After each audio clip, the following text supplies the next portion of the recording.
Hello जी। क्या हाल है आपके? कैसे हो? पढ़ाई लिखाई हो रही है?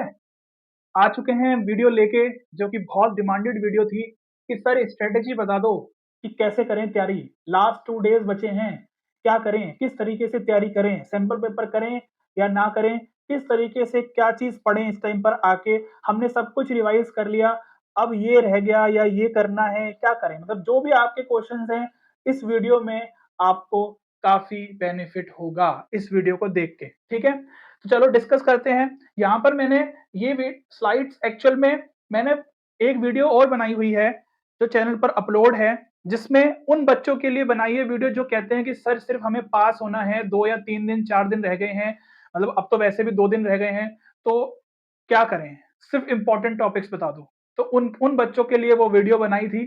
बट यहाँ पर आप लोगों के लिए यहाँ पर मैं कुछ और एडिशन करूँगा, क्योंकि ये वीडियो 95 प्लस वाले बच्चों के लिए हैं, जो कि आ सकते हैं आप लोगों के, ठीक है ना? 100% आएँगे।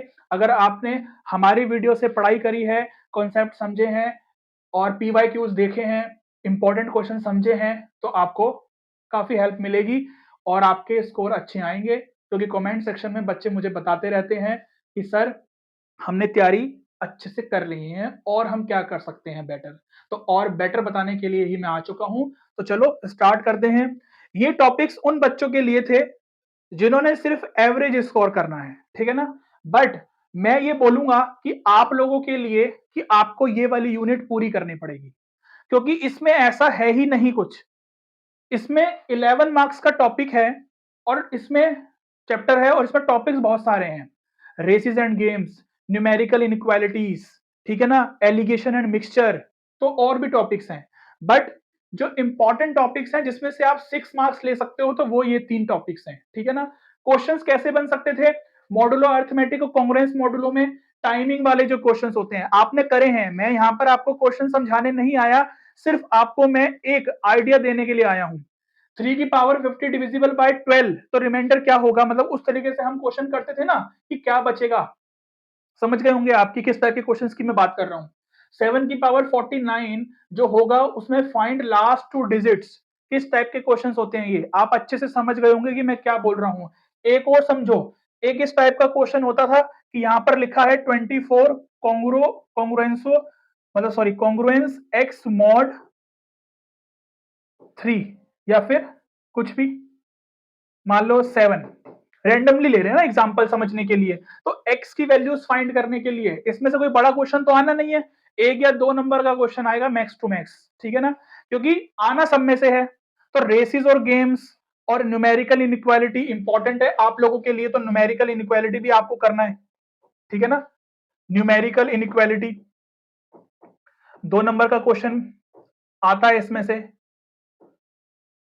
तो ये आपको करना है न्यूमेरिकल इनइक्वालिटी, ठीक है ना? तो इस तरीके से मैंने थोड़ा-सा आइडिया दे दिया कि आपको ये चैप्टर तो पूरा करना है, ठीक है ना? उन बच्चों के लिए बता रहा हूं मैं जो अच्छा स्कोर करना चाहते हैं। तो यहां पर आपको तो पूरा करना है, 5 मार्क्स भी ऐड कर लो अपने, तो टोटल आपको 11 मार्क्स तो लाने ही लाने हैं इसमें से। अच्छा, किस टॉपिक को अच्छे से पढ़ा जाए? किस टॉपिक को अच्छे से पढ़ा जाए? इस टॉपिक को अच्छे से पढ़ा जाए। पाइप्स और सिस्टम वाला जो टॉपिक होता है ना यार, ये थोड़ा सा कॉम्प्लिकेटेड होता है। तो इसमें से क्वेश्चंस काफी घुमा के आते हैं। इसमें से क्वेश्चंस जो आएंगे आपके काफी घुमा के आते हैं, तो इस टॉपिक को अच्छे से कर लो, अभी भी टाइम है, अभी भी 2 ढाई दिन पड़े हैं। तो इस टॉपिक को अच्छे से कर लो। बाकी टॉपिक्स तो मुझे लगता है कि इजी हैं, ठीक है ना? बाकी टॉपिक्स मुझे लगता है इजी हैं। मिक्सचर एलिगेशन भी इजी है, उसमें से भी 1 या 2 नंबर से ज्यादा का आना ही नहीं है। हर टॉपिक्स में से 1 या 2 नंबर का ही आता है, ठीक है ना? तो चलो, बस ये ऐसा है टॉपिक, इसमें से कई बार 3 नंबर का क्वेश्चन भी बन जाता है और केस स्टडी भी बनी हुई है। तभी मैं इस टॉपिक को थोड़ा सा इस पर ज्यादा ध्यान दे रहा हूं, क्योंकि 3 मार्क्स का अकेला क्वेश्चन भी आ जाता है इसमें से कई बार, या फिर केस स्टडी भी आ जाती है, जो कि मैंने ब्लूप्रिंट में भी समझाया हुआ है और कई बार ये बातें मैंने बताई हुई हैं, ठीक है ना? तो चलो, इस टॉपिक को ज्यादा अच्छे से करना है, बाकी आपको इसमें से पूरे 11 मार्क्स पक्के करने हैं अपने। अब आ जाओ आगे, मैट्रिसेस और डिटर्मिनेंट्स, ठीक है ना?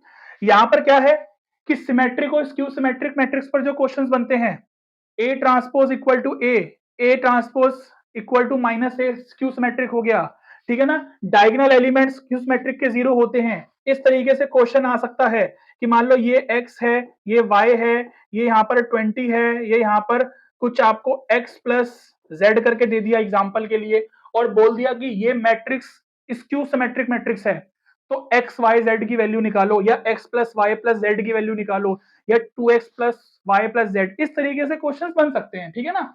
और नॉर्मल अलजेब्रा इक्वल मैट्रिक्स है, तो इक्वल रख के कॉरस्पॉन्डिंग एलिमेंट्स इक्वल हो जाते हैं एक्स वाई जेड के लिए, बेसिक क्वेश्चंस, ठीक है।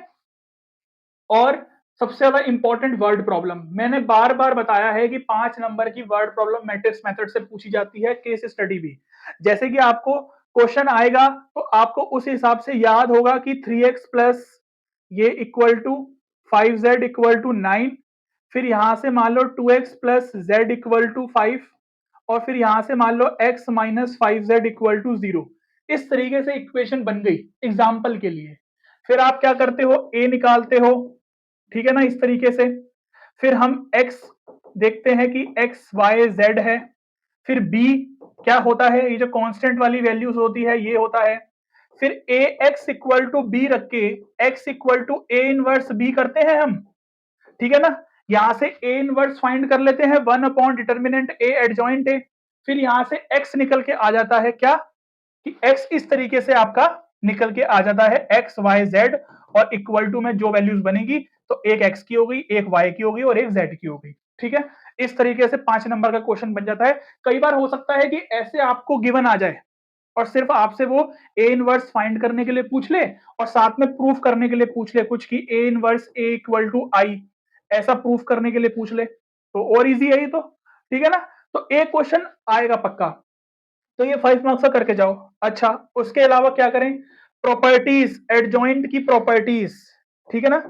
एडजॉइंट की प्रॉपर्टीज कर लो अच्छे से, बार बार बोल रहा हूं, इनवर्स की और एडजॉइंट की प्रॉपर्टीज कर लो, क्योंकि जो क्वेश्चंस आपके 1 मार्क्स में बनेंगे ना मैट्रिक्स में से या डिटर्मिनेंट्स में से, तो वो क्वेश्चंस आपको इन्हीं प्रॉपर्टी से बनेंगे।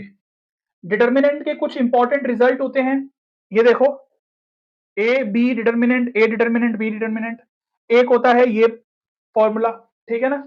अच्छा, ए प्लस बी का होल डिटर्मिनेंट अलग अलग नहीं होता, तो ये रिजल्ट, ये गलती मत करना, ये गलती मत करना, ठीक है ना। एक ये बहुत ही इंपॉर्टेंट प्रॉपर्टी क्वेश्चन बनता है। और ट्रांसपोर्ट की प्रॉपर्टी की बात करें, ट्रांसपोज की, तो आपको याद होगा कि अगर इसका ट्रांसपोज है तो अलग अलग ट्रांसपोज हो जाता है, बट अगर इसका होल इनवर्स है तो ये अलग अलग इनवर्स नहीं होता। ये गलती मत करना, ये गलती मत करना, कई जगह पर ये गलतियां है, ठीक है ना, ये गलतियां है बट ये नहीं होता। अच्छा, ए बी का अगर होल ट्रांसपोज है तो पीछे से लगाते हैं transpose, A B transpose A transpose, ठीक है ना। ए ट्रांसपोज अगर मान लो 3 का दे रखा है हमें, तो पीछे से लिखना है C transpose B transpose A transpose, ठीक है। ये बेसिक प्रॉपर्टीज पर क्वेश्चंस बनते हैं आपके। एडजॉइंट और इनवर्स की प्रॉपर्टीज बहुत इंपॉर्टेंट है, बहुत इंपॉर्टेंट है, सीयूईटी के लिए भी काम आने वाली है आपके ये, और क्वेश्चंस बहुत बनते हैं इसमें से, ठीक है ना। ये मैंने 7 मार्क्स क्यों लिखे हैं उन बच्चों के लिए, बट आपको 3 मार्क्स और ऐड करने हैं अपने लिए, और आपको पूरा चैप्टर करना है। अच्छा, क्रैमर्स रूल, क्या क्वेश्चन बन सकता है क्रैमर्स रूल पर? देखो, क्रैमर्स रूल पर क्वेश्चन ना बहुत कम चांस है कि बने, बट अगर क्रैमर्स रूल पर क्वेश्चन बन गया ना कि क्रैमर्स रूल से सॉल्व करो तो इजी बनेगा। सिर्फ 2 इक्वेशन वाला बनेगा, इस तरीके से मान लो, तो 3y minus 5x equal to 9, तो इस तरीके से आप देख लो कि ऐसे कोई क्वेश्चन बन गया तो उसको क्रैमर्स रूल से सॉल्व करना है। डी निकाल लो पहले, फिर उसके बाद x equal to d1 upon d और y equal to d2 upon d. कैसे निकालते हैं वो आपको पता ही है कि पहले 2 3 3 माइनस 5 तो d हो गया, फिर हम क्या करेंगे, इसको एज इट इज रखेंगे, इसकी प्लेस पर ये रखेंगे, d1 आ जाएगा, डिटर्मिनेंट फाइंड कर लेना, फिर ये इसकी जगह पर ये आ जाएगा और ये एज इट इज लिखेंगे, वो आ जाएगा हमारा क्या, d2। क्लियर है इतनी बात? तो ये आप समझ गए होंगे, ये वाली बात क्रैमर्स रूल आपने पढ़ा होगा, ठीक है ना। तो इस तरीके से आपको ये चीजें करनी है और आपको 10 मार्क्स पूरे लेके आने हैं मैट्रिसेस और डिटर्मिनेंट्स में।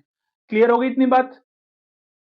टॉपिक छोटा भी है, मतलब छोटा तो नहीं कह सकते, है तो इसमें बहुत कुछ बट इजी है, ठीक है ना। ये टॉपिक तो ऐसा है कि आपको हर जगह मिलता ही है ये। सीयूईटी में भी करोगे तो मिलेगा। कैलकुलस पर आ जाओ, चलो फटाफट से कैलकुलस पर आ जाओ कि कैलकुलस में क्या करें। देखो कैलकुलस तो भैया ऐसा है कि सारे बच्चे कैलकुलस से डरते हैं, लेकिन मैंने कैलकुलस पर इतनी वीडियो बना दी है, इतनी वीडियो मैंने कैलकुलस पर डिटेल में वीडियो बता दी है कि मुझे नहीं लगता कि मुझे बार बार वही चीजें कितनी बार मैं रिपीट करूं। तो इंक्रीजिंग डिक्रीजिंग फंक्शन इंपॉर्टेंट है, जिसमें इंटरवल फाइंड करने के लिए आता है कि इंक्रीजिंग पर डिक्रीजिंग पर क्या है। डिमांड फंक्शन, कॉस्ट फंक्शन, ये एवरेज कॉस्ट, ये सब रिवेन्यू फंक्शन बनाना आपको पता है, आपने बहुत क्वेश्चंस किए हैं ऐसे, ठीक है ना। बाय पार्ट्स इंपॉर्टेंट है, स्पेशल फॉर्मूला इंपॉर्टेंट है, ये वाला स्पेशल फॉर्मूला आपको पता है, ठीक है। मार्जिनल रिवेन्यू, मार्जिनल कॉस्ट, वही है कि आपको marginal revenue, marginal cost given होगी, उसका इंटीग्रेशन करोगे तो पहुंच जाओगे टोटल कॉस्ट और टोटल रिवेन्यू पर। तो ऐसे क्वेश्चन इंटीग्रेशन में मिलेंगे आपको, है ना, इंटीग्रेशन वाले चैप्टर में। Consumer surplus and producer surplus बहुत इंपॉर्टेंट है, बहुत इंपॉर्टेंट है, ठीक है ना, बहुत इंपॉर्टेंट है। ऑर्डर और डिग्री कर लो डिफरेंशियल इक्वेशन की, एक एक आधे नंबर में पूछ लेते हैं वो, है ना। डीके और ग्रोथ मॉडल, डीके और ग्रोथ मॉडल में और ऐड करूंगा यहाँ पर, क्योंकि ये उन बच्चों के लिए है ना जो अच्छा स्कोर करना चाहते हो। तो अगर डीके और ग्रोथ मॉडल में से क्वेश्चन आया तो यार 4 या 5 नंबर का क्वेश्चन बनता है, या तो केस स्टडी का या 5 नंबर का। तो अगर आ गया ना तो पूरे 5 नंबर गए, लुट जाओगे, ठीक है। तो अगर नहीं लुटना तो फिर डीके और ग्रोथ मॉडल कर लो, डीके और ग्रोथ मॉडल कर लो, सिलेबस में है ये, कटा नहीं हुआ, ठीक है ना। बाकी तो देखो इसमें वेरिएबल सेपरेबल मेथड, जब आप डीके और ग्रोथ मॉडल कर लोगे तो आपको वेरिएबल सेपरेबल मेथड का कॉन्सेप्ट पता चल जाएगा क्या होता है ना। फॉर्मेशन ऑफ डिफरेंशियल इक्वेशन बड़ा इजी है, डेरिवेटिव ही करना होता है बस, है ना। अच्छा और क्या बचा, और बचा आपका वो क्या कहते हैं उसे कि इंटीग्रेटिंग फैक्टर, आईएफ निकालना। वैसे सिलेबस में नहीं है, बट सीबीएसई क्या कर रहा है, कुछ भी कर रहा है, वो तो अपनी मनमानी करता है सीबीएसई। तो एक नंबर में वो इंटीग्रेटिंग फैक्टर निकालने के लिए पूछ लेता है, जो कि है क्या, कुछ भी नहीं है। मैंने आपको बताया है कि d Y upon D x equal to p y equal to q, और डी एक्स अपॉन में D y plus p x equal to q. ये दो सिचुएशन याद रखनी है इंटीग्रेटिंग फैक्टर में। और एक ये फॉर्मूला होता है इंटीग्रेटिंग फैक्टर का, यहां लिख देता हूं कि इंटीग्रेटिंग फैक्टर निकालने का फॉर्मूला होता है ई की पावर दिस। अगर ये वाला लगा रहे हो तो y d x, sorry y d, ये वाला अगर लगा रहे हो तो आपका आ जाएगा पी डी एक्स। और अगर ये वाला यूज कर रहे हो, ये वाला फॉर्मूला इसके लिए है, और इसके लिए फॉर्मूला बन जाएगा बस ई की पावर क्या, पी डी वाई, ठीक है ना, ज्यादा फर्क नहीं है। मैंने जब ये पी वाई क्यूज करवाए हैं ना, तो मैंने ये क्वेश्चंस आपको करवाए हैं, अलग से ऐड करे हैं, मैंने एक्स्ट्रा भी करवाया है, ठीक है ना। तो बस ये चीजें हैं आपको जो ध्यान रखनी है। बाकी टेंजेंट एंड नॉर्मल की अगर मैं बात करूं, टेंजेंट एंड नॉर्मल की अगर मैं बात करूं, तो एक टॉपिक आता है ना टेंजेंट एंड नॉर्मल, कहाँ आता है, ये एप्लीकेशन ऑफ डेरिवेटिव में आता है, ठीक है ना। तो इसमें आपको पता है ना, एक तरीके से समझ लो कि आपको क्विक रिवीजन भी करवा रहा हूं मैं साथ साथ। तो डी वाई, आपको पता है ना कि जो स्लोप होती है किसकी, टेंजेंट की, स्लोप ऑफ टेंजेंट वो क्या होता है, d Y upon D x होता है, ठीक है ना। फिर स्लोप ऑफ नॉर्मल होता है एक, वो क्या होता है, स्लोप ऑफ नॉर्मल वो होता है -1 upon d Y upon D x, ठीक है ना। उसके बाद इक्वेशन पूछ ली जाती है कई बार, कई बार क्या हो जाती है, इक्वेशन आ जाती है, इक्वेशन,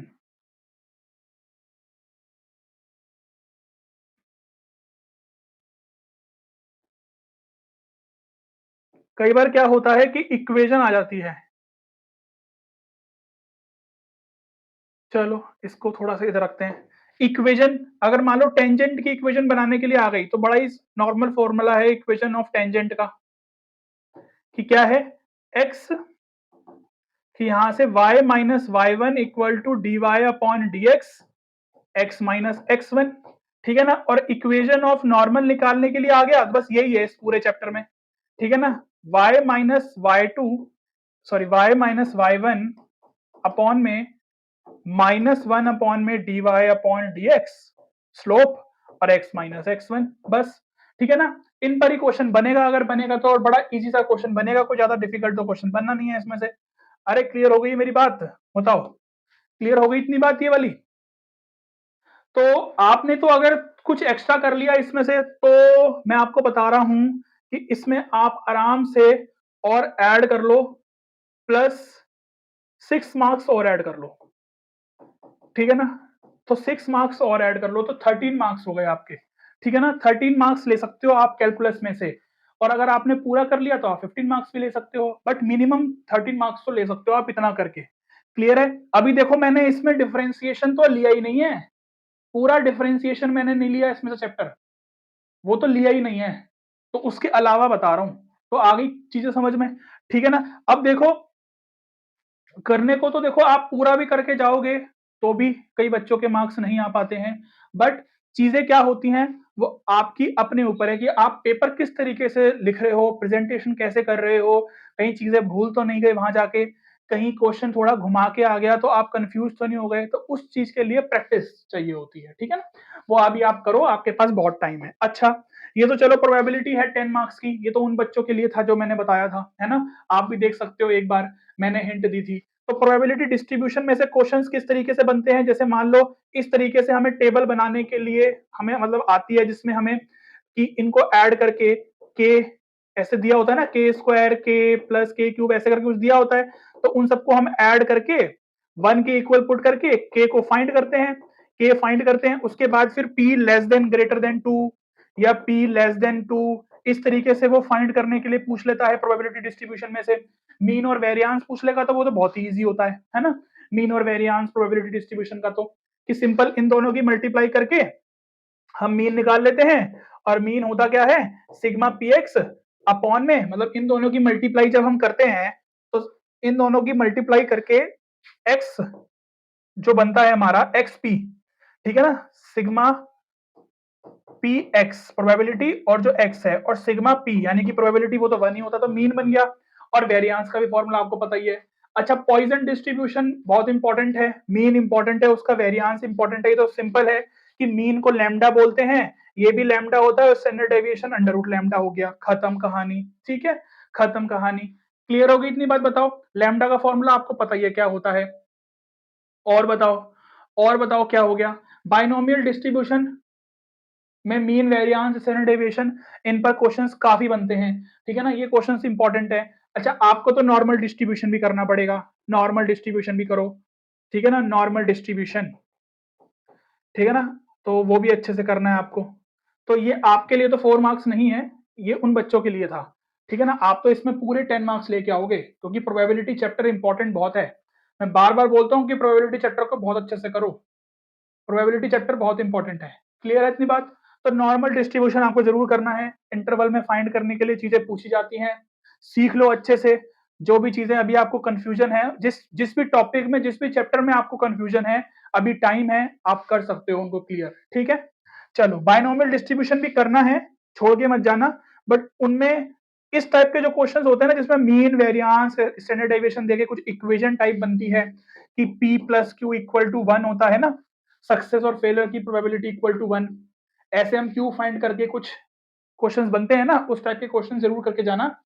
आपकी एमएल अग्रवाल की बुक में भी दिए हुए हैं शायद, आपकी जो बाइनोमियल डिस्ट्रीब्यूशन का टॉपिक है उसकी दूसरी एक्सरसाइज में जो मीन और वेरियांस की क्वेश्चन है उसमें बनते हैं। इन्फेरेंशियल स्टैटिस्टिक्स में बहुत प्रॉब्लम आती है बच्चों को, देखो ये नॉर्मल सी चीजें हैं, बस इसमें ध्यान रखने वाली है ना।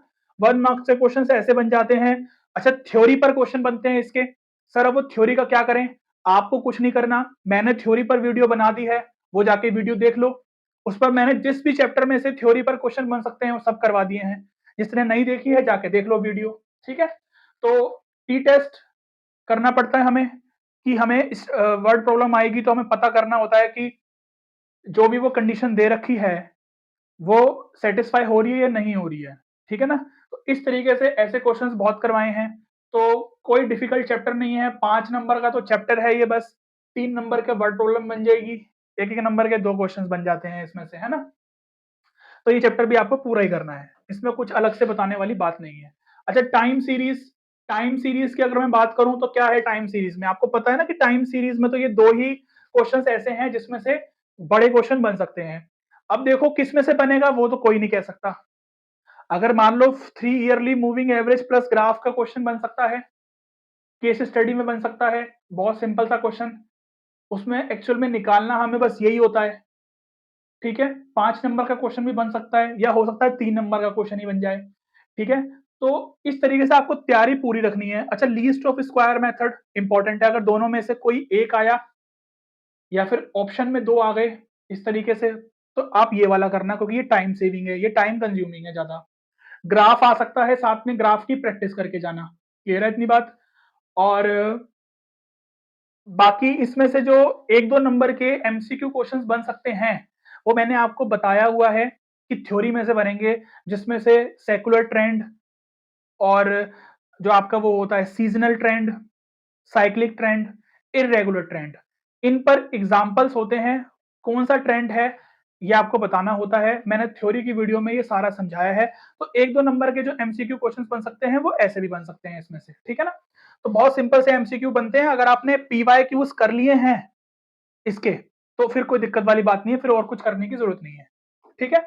फिर देखो फाइनेंशियल मैथ्स, इसमें मैं आपको कुछ नहीं कहूंगा छोड़ने के लिए, ना कुछ बताऊंगा, इसमें सब कुछ करना है। इसमें है ही क्या यार, छोटे छोटे से तो टॉपिक्स हैं। Perpetuity, sinking fund, EMI, CAGR, ठीक है ना। अगर देखो सीएजीआर पर अगर बड़ा क्वेश्चन बन गया, तो सीएजीआर पर अगर बड़ा क्वेश्चन बना तो फाइंड करने के लिए आएगा एन। एन फाइंड करने के लिए आएगा, जैसे कि फॉर्मूला क्या होता है, सीएजीआर आपको दे देगा और ये future value upon present value की पावर 1/n-1 और इनटू में 100 होता है यहाँ पर, है ना, परसेंटेज में निकालने के लिए। तो एन फाइंड करने के लिए आपको दोनों तरफ लॉग लेना पड़ता है, वो वैल्यूज आपको एग्जाम में गिवन होती है।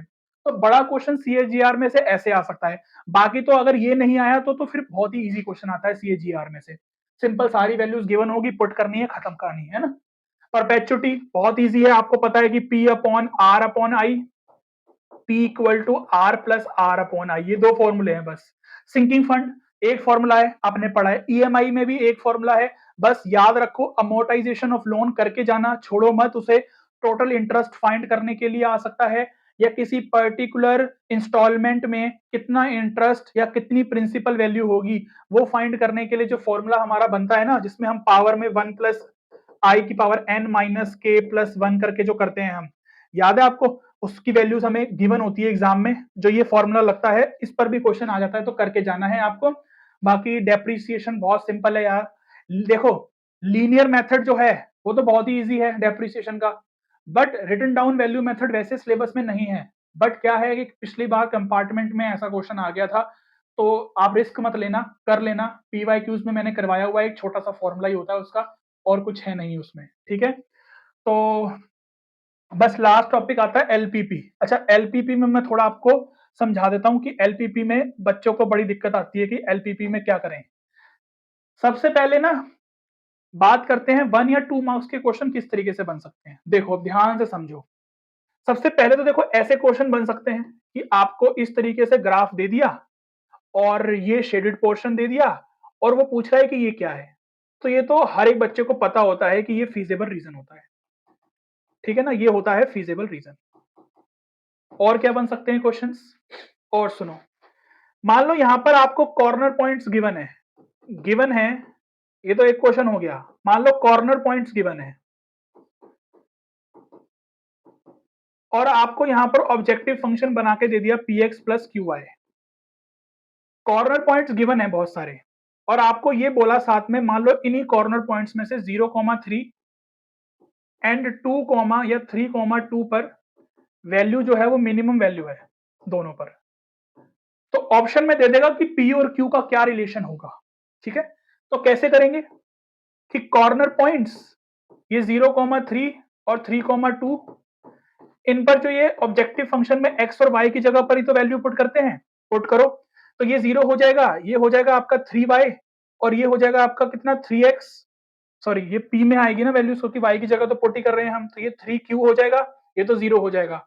ये आ जाएगा आपका कितना 3p, प्लस में ये हो जाएगा आपका कितना 2q, क्योंकि ये दोनों पर वैल्यू हमारी मिनिमम है, ठीक है ना, दोनों पर मिनिमम वैल्यू है, तो दोनों को बस इक्वल रख देना है हमें। दोनों को क्या करना है हमें, दोनों को इक्वल रखना है। यहां से 2q माइनस हो जाएगा इधर जाके, इक्वल टू में 3p, तो यहां से क्या बचा, q इक्वल टू में 3p। तो ये आपका आंसर हो गया, ऑप्शन में मिल जाएगा आपको, खत्म कहानी, ठीक है। एक नंबर के क्वेश्चन इस तरीके से पूछ सकता है, ठीक है ना। एक ऐसे क्वेश्चन पूछ सकता है कि नॉर्मल ऑब्जेक्टिव फंक्शन दे दिया और आपको कॉर्नर पॉइंट्स दे दिए, और वो कह रहा है कि किस कॉर्नर पॉइंट पर, मतलब इस कॉर्नर पॉइंट पर मिनिमम वैल्यू होगी, वो फाइंड करो। तो ऑप्शन दे देगा आपको 4 कि ये कॉर्नर पॉइंट्स होंगे, उस पे देख लेना वैल्यूज पुट करके, जिस पर मिनिमम आ रही होगी तो वो वाला कॉर्नर पॉइंट टिक हो जाएगा, या मैक्सिमम के लिए पूछेगा तो मैक्सिमम, है ना। या फिर कई बार ऐसे होगा कि वो वैल्यू ही पूछ लेगा कि क्या है वैल्यू, क्या है मैक्सिमम वैल्यू, क्या है। तो वही कॉर्नर पॉइंट्स दिए होंगे आपको, ऑब्जेक्टिव फंक्शन में पुट कर देना, और जो भी वैल्यू हाईएस्ट आ रही होगी वो मैक्सिमम हो जाएगी, जो लोएस्ट है वो मिनिमम है। जो भी क्वेश्चन में पूछ रहा होगा टिक कर देना, खत्म कहानी, ठीक है। 2 नंबर का क्वेश्चन कैसे बन सकता है इसमें से, ठीक है ना। 2 नंबर का क्वेश्चन देखो कैसे बन सकता है। मान लो आपको ग्राफ दे दिया, या फिर ग्राफ खुद बनाने के लिए आ गया, या उन्होंने दे दिया, और यहां पर कंडीशन ऐसी है कि ये अनबाउंडेड बन रहा है, तो फीजेबल रीजन इस तरफ होगा। अनबाउंडेड है तो फीजेबल रीजन इस तरफ होगा, ठीक है ना। ये होगा हमारा अनबाउंडेड का केस है ये, ठीक है। कॉर्नर पॉइंट्स हमारे यहां पर आ जाएंगे, जो भी होगा, मैं तो रैंडम आपको सिर्फ समझाने के लिए बता रहा हूं। तो यहां पर आप कॉर्नर पॉइंट्स लिख दोगे। कॉर्नर पॉइंट्स, आपको कोई ऑब्जेक्टिव फंक्शन दे दिया होगा, मान लो ये आपको ऑब्जेक्टिव फंक्शन दे दिया इस तरीके से, ठीक है ना, रैंडमली एग्जांपल ले रहा हूं। तो ये आपको ऑब्जेक्टिव फंक्शन मिल गया।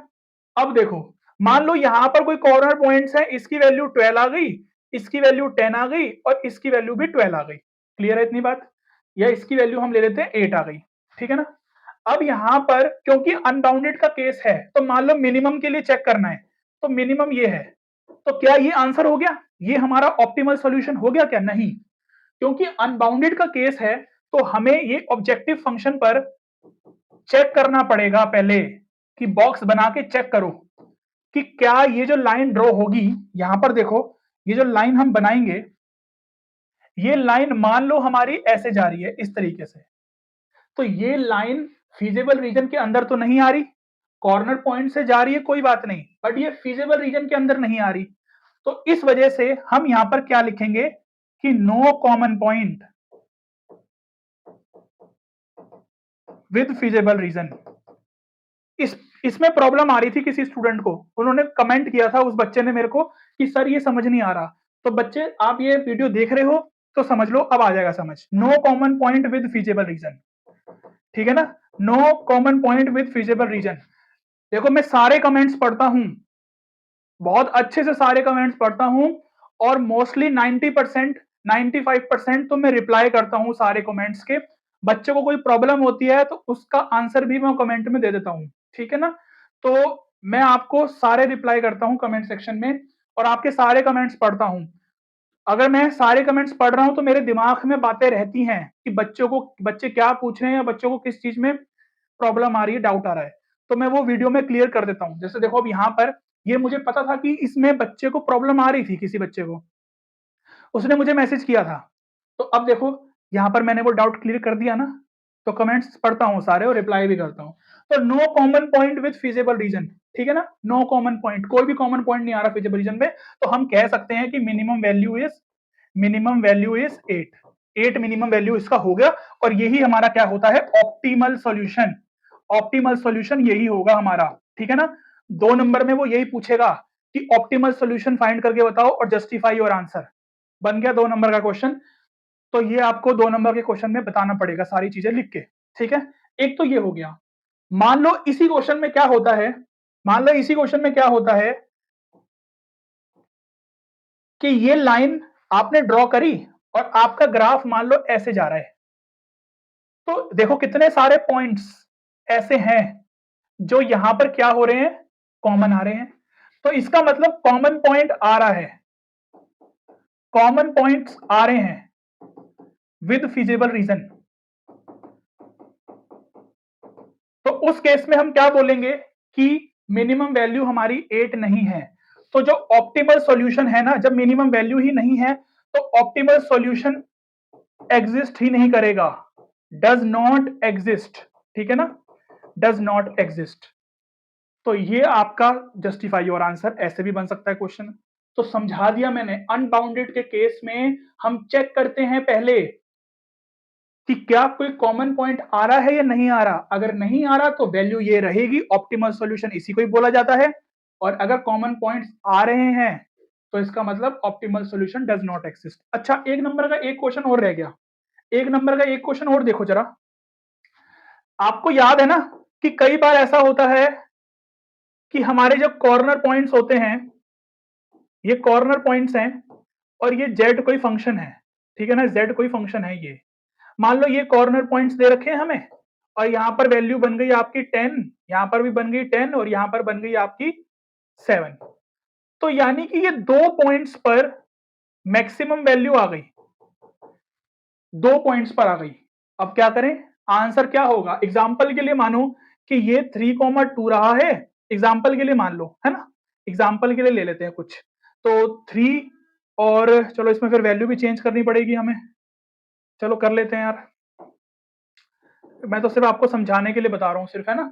3 और 4 ये 7 आएगी वैल्यू, है ना, और 5 और 3 2 6 ये आपकी 11 आ रही है। तो ये 7 पर ये 2 आ गई, ठीक है, चलो 7 पर ये 2 आ गई, ये ले लेते हैं, कोई दिक्कत नहीं, हम तो सिर्फ समझ रहे हैं।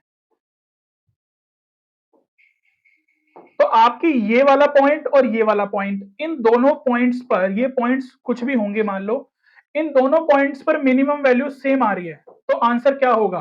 क्या 4 ऑप्शन अगर आ गए आपके पास तो वो कहेगा कि ये वाला पॉइंट होगा, ये वाला पॉइंट होगा, या इन दोनों पॉइंट का मिड पॉइंट होगा, या फिर इनफाइनाइट पॉइंट्स होंगे जो इन दोनों पॉइंट से एक लाइन बन रही है, लाइन सेगमेंट बन रही है, उस लाइन सेगमेंट पर एनी पॉइंट्स या इनफाइनाइट पॉइंट्स। तो वो आंसर होगा आपका एनी पॉइंट।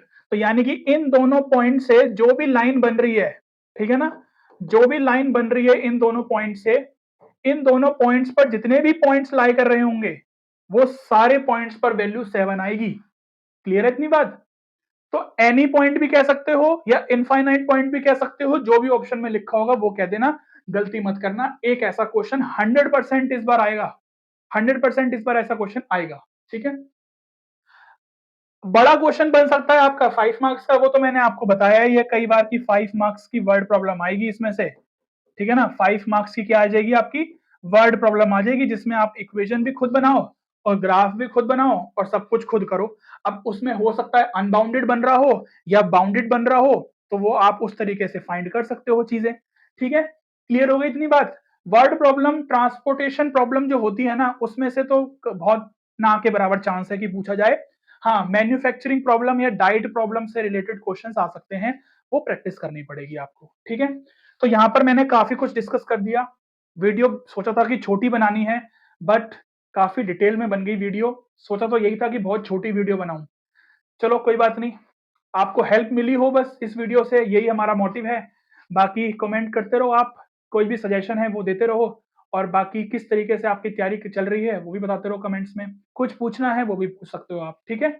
मिलेंगे फिर आपसे नेक्स्ट वीडियो में, बाय बाय।